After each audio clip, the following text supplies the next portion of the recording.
स्वागत है आप सभी लोगों का टूका कॉमर्स कोचिंग सेंटर के इस फेसबुक पेज पर। जानते हैं ऑपरेटिंग प्रॉफिट के बारे में। ऑपरेटिंग प्रॉफिट क्या होता है बिजनेस का। अगर आप ऑपरेटिंग इनकम में से ऑपरेटिंग एक्सपेंस को घटा देते हैं तो आपके पास ऑपरेटिंग प्रॉफिट आता है। अब ये ऑपरेटिंग इनकम क्या है?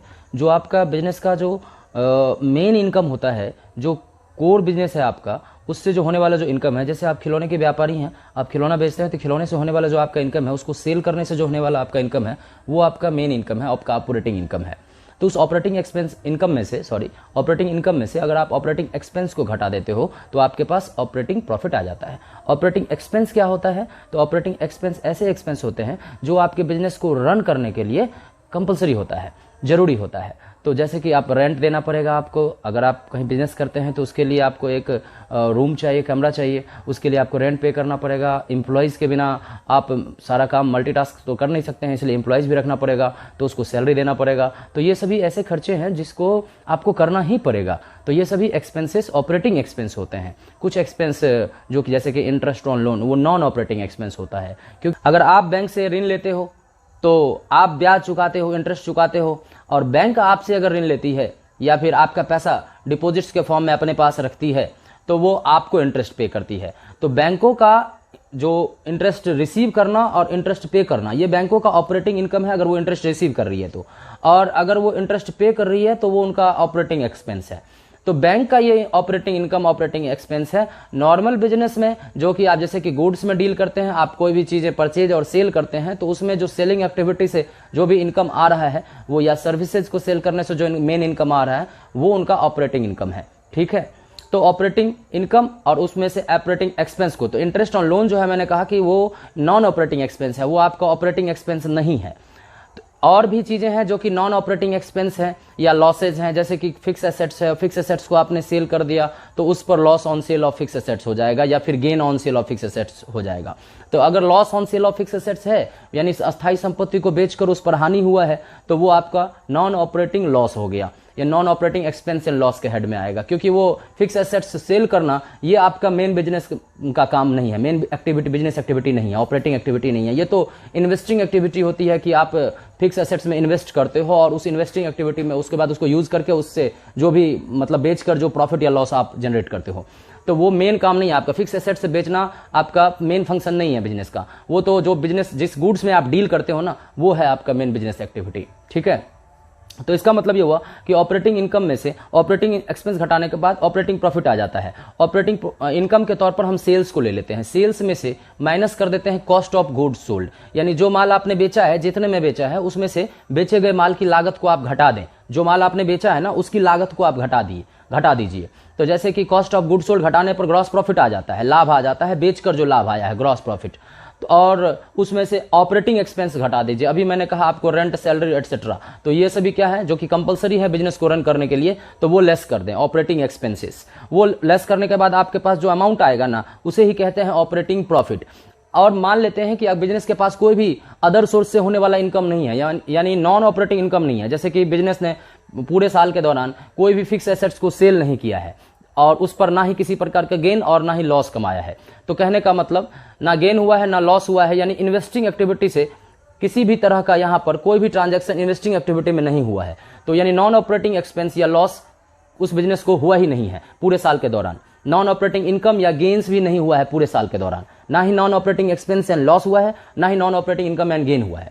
तो यही इनकम ऑपरेटिंग प्रॉफिट कहलाएगा। यानी सेल्स में से अगर आप कॉस्ट ऑफ गुड्स सोल्ड घटा देते हो, उसके बाद जो अमाउंट आता है उस ग्रॉस प्रॉफिट का, उस ग्रॉस प्रॉफिट में से आप ऑपरेटिंग एक्सपेंस घटा देते हो, तो आपके पास जो अमाउंट आया वही कहलाता है ऑपरेटिंग इनकम। यानी आपका मेन जो बिजनेस इनकम है, टोटल मेन बिजनेस इनकम, उसमें से आपका टोटल ऑपरेटिंग एक्सपेंस घटा दीजिए। ऑपरेटिंग की बात कर रहा हूं, नॉन ऑपरेटिंग के नहीं।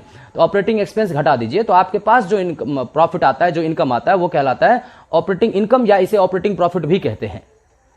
ठीक है, लेकिन ध्यान रखना है, इंटरेस्ट टैक्स से पहले का ये प्रॉफिट होता है, इंटरेस्ट नहीं घटाना है। इंटरेस्ट ऑन लोन जो है सो नॉन ऑपरेटिंग एक्सपेंस हो गया। ठीक है, ये तो बैंकों का मेन एक्सपेंस होता है, ऑपरेटिंग एक्सपेंस होता है। जनरल बिजनेस का ये मेन एक्सपेंस ऑपरेटिंग एक्सपेंस नहीं कहलाता है, इंटरेस्ट ऑन लोन। फिर ऑपरेटिंग प्रॉफिट आ जाने के बाद, ये तो डायरेक्ट तरीका हुआ ना, सेल में से कॉस्ट ऑफ गुड्स सोल्ड, उसके बाद ग्रॉस प्रॉफिट और फिर ऑपरेटिंग एक्सपेंस घटा दीजिए, तो उसके बाद आ जाता है ऑपरेटिंग प्रॉफिट। ये डायरेक्ट तरीका हुआ है। इनडायरेक्ट मेथड से भी आप ऑपरेटिंग प्रॉफिट कैलकुलेट कर सकते हैं। तो सबसे पहले आप क्या करेंगे, जैसे कि सेल्स लेस है cost of good sold, minus करने के बाद आता है ग्रॉस प्रॉफिट, फिर ग्रॉस प्रॉफिट में से आप माइनस कर दीजिए ऑपरेटिंग एक्सपेंस माइनस करने के बाद आता है ऑपरेटिंग प्रॉफिट, और ऑपरेटिंग प्रॉफिट से लेस कर दीजिए non operating expense and loss, और प्लस कर दीजिए non operating income and gains. तो जो आएगा अमाउंट तो वो कहलाएगा net profit before tax. Net profit before tax, ठीक है जी, नेट प्रॉफिट बिफोर टैक्स, ये वाला प्रॉफिट आएगा नेट प्रॉफिट बिफोर टैक्स। उसमें फिर टैक्स माइनस कर दीजिए तो नेट प्रॉफिट आफ्टर टैक्स आ जाएगा। तो ये एक तरीका है। और यहां से हम इनडायरेक्ट तरीके से चल रहे हैं। मान लीजिए कि मेरे पास नेट प्रॉफिट बिफोर टैक्स है, या फिर अभी मैंने लास्ट में कहां छोड़ा है, नेट प्रॉफिट आफ्टर टैक्स पर। तो नेट प्रॉफिट आफ्टर टैक्स से उल्टा चलना है। आपने क्या किया, लेस किया है टैक्स को तो वापस प्लस कर दीजिए, सांप सीढ़ी का खेल जैसे होता है ना, उसी तरह से। तो नेट प्रॉफिट आफ्टर टैक्स में प्लस कर दीजिए किसको, टैक्स को। तो आप पहुंच जाएंगे किस पर, नेट प्रॉफिट बिफोर टैक्स वाले इनकम पर और प्रॉफिट पर, नेट प्रॉफिट बिफोर टैक्स। और फिर इसमें प्लस कर दीजिए किसको, net non operating expense and loss को, और फिर माइनस कर दीजिए किसको, non operating income and gains को। तो आप पहुंच जाएंगे किस पर, ऑपरेटिंग प्रॉफिट पर।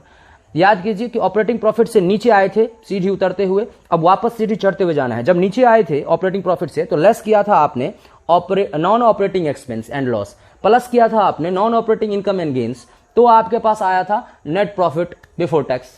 अब फिर टैक्स माइनस कर दिया था तो नेट प्रॉफिट आफ्टर टैक्स आया था।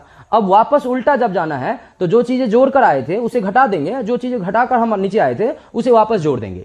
तो इसलिए मैंने कहा कि नेट प्रॉफिट आफ्टर टैक्स, इसमें टैक्स प्लस कर देंगे क्योंकि उसे घटा कर आए थे, तो नेट प्रॉफिट बिफोर टैक्स पे पहुंच जाएंगे। और नेट प्रॉफिट बिफोर टैक्स में प्लस कर देंगे किस चीज को, non operating expense and loss, चूंकि इसको मैं माइनस करके आया था तो इसे वापस प्लस कर देंगे। और फिर non operating income and gains को हम लोग प्लस करके पहुंचे थे ना नीचे, तो उसे माइनस कर देंगे। तो सबसे ऊपर वाला अमाउंट कौन सा आ जाएगा, ऑपरेटिंग प्रॉफिट।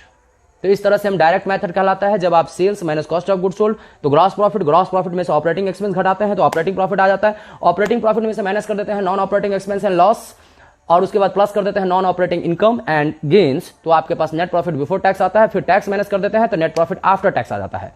तो ये जो है पूरा एक सीट तैयार होता है, इसको कहते हैं स्टेटमेंट ऑफ पीएल। तो इस स्टेटमेंट ऑफ पीएल में डायरेक्ट मेथड से और इनडायरेक्ट मेथड से, दोनों मेथड से आप ऑपरेटिंग प्रॉफिट निकाल सकते हैं। तो आपके पास इंफॉर्मेशन अगर डायरेक्ट तरीका वाला दे रखा है, sales cost of good sold ये सब दे रखा है, ऊपर तक का आइटम, अगर ऑपरेटिंग प्रॉफिट से ऊपर तक का आइटम दे रखा है तो आप ऑपरेटिंग प्रॉफिट कैलकुलेट कर सकते हैं उन इन्फॉर्मेशन से। अगर ऊपर का आइटम नहीं दे रखा है, ऑपरेटिंग प्रॉफिट से ऊपर का, ऑपरेटिंग प्रॉफिट से नीचे का आइटम दे रखा है, तो फिर उन इन्फॉर्मेशन का यूज करके भी आप ऑपरेटिंग प्रॉफिट निकाल सकते हैं। Thank you.